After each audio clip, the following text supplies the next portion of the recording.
morning, class! Welcome to our science subject for today.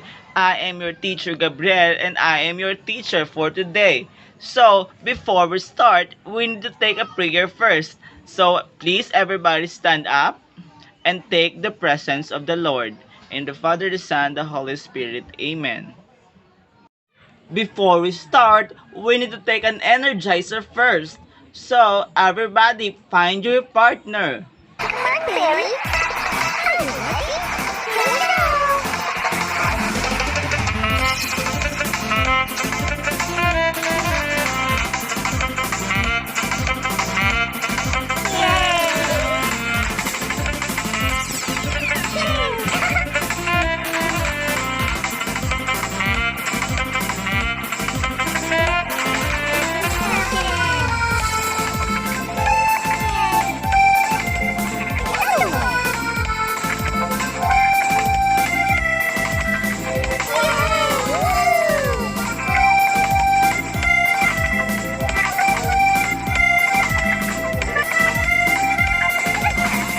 Okay, class, please take your seats. Okay, our lesson for today is all about ways how to protect oneself from excessive heat, light, and sounds. So, at the end of the lesson, you will able to identify the ways how to protect oneself from excessive heat and to identify the ways how to protect yourself from overexposure to lights and to identify the ways how to protect oneself from excessive sounds. Ways to protect oneself from exposure to excessive light, heat, and sounds. Too much exposure to lights, heat, and sounds may cause serious health problems. We must protect ourselves to prevent from this harmful effect. What are the ways that we can do to avoid this harmful effect? Here are some health tips to protect ourselves from excessive lights, heat, and sounds. To avoid heat-related illnesses, wear clothing made of breathable materials like cotton. Stay hydrated by drinking water throughout the day. Avoid strenuous outdoor activities on hot days. If you are outside, take a frequent breaks in a cold place. Air conditioning is the best way to protect against heat-related illnesses. If you don't have any in your home, spend time in air-conditioned areas such as shopping malls, public library, or public shelters. Know the symptoms of heat exhaustion: heavy sweating, headaches, dizziness, nausea, rapid heartbeat, skin that feels cool and moist, and muscle cramps. If you experience heat exhaustion, move to cooler location. Apply cool wet clothes to your body and drink cold water. If you or someone you know vomits or refuses to drink, call a medical assistance because heat exhaustion can lead to heat stroke. What are the dangers of sun exposure?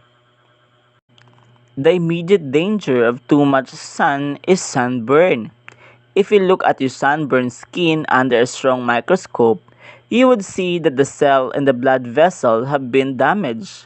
With repeated sun damage, the skin starts to look dry, wrinkled, discolored, and leathery. Although the skin appears to be thicker, it actually has been weakened, and as a result, it will bruise more easily. Staying out of the sun is the best way to avoid sun damage.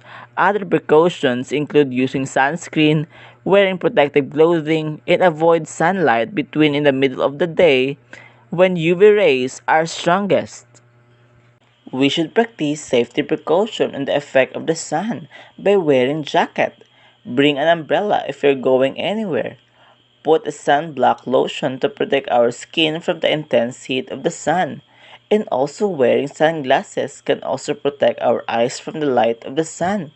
We should put in our mind, don't look directly to the sun because it can cause temporary blindness. When it comes to the sun, it can be difficult to balance the good and the bad side of the sun. There are health benefits associated with the sun's rays. Indeed, completely avoiding the sun at all costs can be harmful. Sunlight is the best source of vitamin D, and it's difficult to get enough of these vitamins through the food sources alone. Vitamin D is produced when UV rays hit the skin, causing chemical reaction.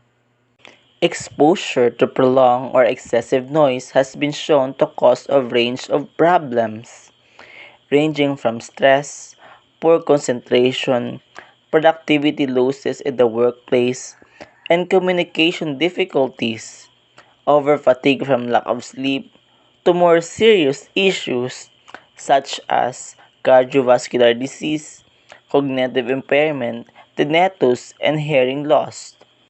Ways to protect your hearing: turn the volume down, walk away from the loud noise, take a break from the noise, avoid loud, noisy activities and places, use hearing protection. Move or stay far away from the loudest sounds producing source such as loudspeakers or cannon at college stadiums, especially if attending with children. Limit the length of time of exposure to loud sounds. Paying attention to signs and information flyers warning of possible loud noise and the use of hearing protection. Bring hearing protection device with you. Keep them in your car, pockets, or other easy to access places. We need to protect ourselves from lights, heat, and sounds so that we have unhealthy living. Okay, class. Now you know how to protect yourself from excessive heat, light, and sounds. But before our lesson end, here are some unlocking of difficulties.